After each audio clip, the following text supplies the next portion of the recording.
नमस्कार। आज हम सब एक बहुत ही दिलचस्प सफर पर निकलने वाले हैं। ये सफर है उन पुराने जमाने की गिनती करने वाले औजारों से लेकर आज की मॉडर्न मशीनों तक का, जहां डेटा मानो किसी नदी की तरह बहता है। तो चलिए इस शानदार सफर की शुरुआत करते हैं।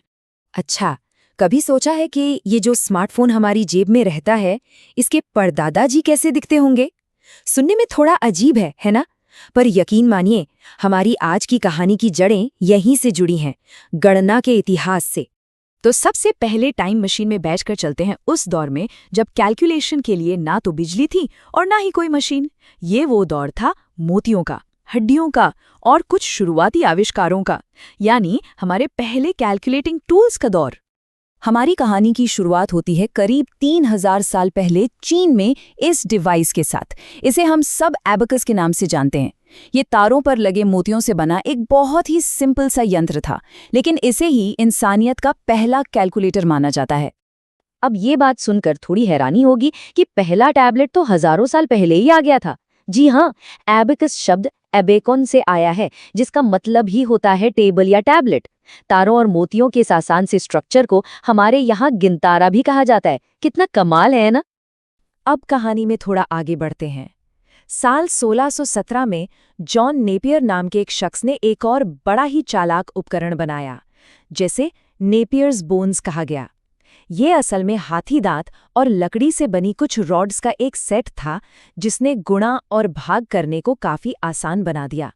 तो अब तक सब कुछ हाथों से हो रहा था, लेकिन अब वक्त था एक बड़े बदलाव का।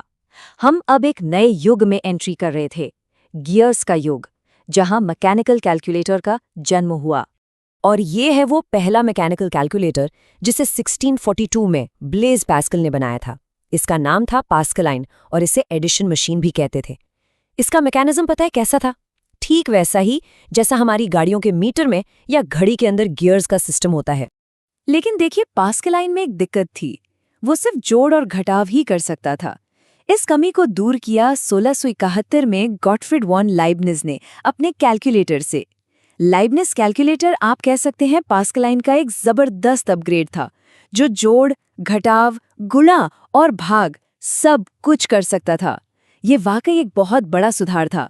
अब तक मशीनें हिसाब किताब तो कर लेती थी, पर उनमें याददाश्त नहीं थी, वो कुछ याद नहीं रख सकती थी। तो अब सवाल ये था कि मशीनों को याद रखना कैसे सिखाया जाए, कैसे उनमें मेमोरी डाली जाए। इस बड़े सवाल का जवाब मिला 1889 में हर्मन होलीरिथ से। उन्होंने अमेरिकी जनगणना के ढेर सारे डेटा को प्रोसेस करने के लिए एक मशीन बनाई जिसे सेंसस टैब्यूलेटर कहते हैं। लेकिन उनका सबसे बड़ा, सबसे क्रांतिकारी आविष्कार था ये पंच कार्ड। ये किसी मशीन के लिए डेटा स्टोरेज या कहे तो मेमोरी का पहला रूप था। इस आविष्कार के बाद 1937 में बना पहला automatic electromechanical computer mark 1। Electromechanical का सीधा सा मतलब है ये बिजली से चलने वाले स्विच और घूमने वाले मैकेनिकल पार्ट्स का एक मिला जुला रूप था। इसे IBM और हार्वर्ड यूनिवर्सिटी ने मिलकर बनाया था और ये साइज में बहुत ही बड़ा था। इसके साइज का अंदाजा बस इस एक नंबर से लगाइए, 1,75,000। इतने तो इसमें सिर्फ कनेक्शंस थे।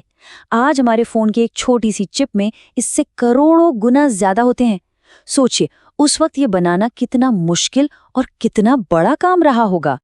और अब हम इतिहास के सबसे बड़े मोड़ पर आ पहुंचे हैं। मैकेनिकल पुर्जों का युग खत्म हो रहा था और अब शुरुआत हो रही थी पूरी तरह से इलेक्ट्रॉनिक कंपोनेंट्स की। ये इलेक्ट्रॉनिक युग की सुबह थी। और इस नए युग का पहला मील का पत्थर था 1939 में बना एटनासॉफ बेरी कंप्यूटर। शॉर्ट में इसे ABC भी कहा जाता है। यही था दुनिया का पहला इलेक्ट्रॉनिक डिजिटल डिवाइस। यहाँ हम देख सकते हैं कि कैसे ABC ने एक रास्ता बनाया और उसी रास्ते पर चल के बना ENIAC जैसा कंप्यूटर। तो ABC ने शुरुआत की, लेकिन ENIAC पहला जनरल पर्पस यानी हर तरह के काम करने वाला फुली इलेक्ट्रॉनिक कंप्यूटर बना। तो अब जरा ENIAC की बात करते हैं। इसका पूरा नाम था electronic numerical integrator and computer. इसे जे प्रेस्पा एकर्ट और जे मॉचली ने मिलकर बनाया था। ये इतना जरूरी इसलिए है क्योंकि ये पहला ऐसा कंप्यूटर था जिसे किसी भी तरह की गणित की प्रॉब्लम को सॉल्व करने के लिए प्रोग्राम किया जा सकता था। ये सिर्फ एक ही काम के लिए नहीं बना था। इसके बाद जो अगला बड़ा कदम आया वो था EDVAC के साथ। इसने स्टोर्ड प्रोग्राम कॉन्सेप्ट की शुरुआत की। अब इसे ऐसे समझिए, इससे पहले कंप्यूटर को कोई नया काम देने के लिए ना उसके तार फिजिकली बदलने पड़ते थे, लेकिन अब आप निर्देश यानी प्रोग्राम को कंप्यूटर की मेमोरी में ही स्टोर कर सकते थे, बिल्कुल वैसे ही जैसे आज हम अपने फोन में ऐप स्टोर करते हैं। ये आइडिया तो एकदम गेम चेंजर था। और अब हम अपने सफर के आखिरी पड़ाव पर हैं। ये वो वक्त था जब कंप्यूटर बड़ी बड़ी लैब से निकलकर बिजनेस की दुनिया में कदम रख रहे थे। साल 1954 में आया यूनिवैक, जो बाजार में बिकने वाला पहला कंप्यूटर था। इसे जनरल इलेक्ट्रिक ने बनाया था और इसे खास तौर पर व्यापार और कॉमर्स से जुड़े कामों के लिए ही डिजाइन किया गया था। तो ये सफर वाकई शानदार रहा है। जैसा कि आप यहाँ देख सकते हैं, हमने एबैकस के मोतियों से शुरुआत की, फिर नेपियर्स बोन्स, पास्कलाइन के गियर्स और पंच कार्ड से होते हुए ENAC और यूनिवैक के इलेक्ट्रॉनिक युग तक आ पहुंचे।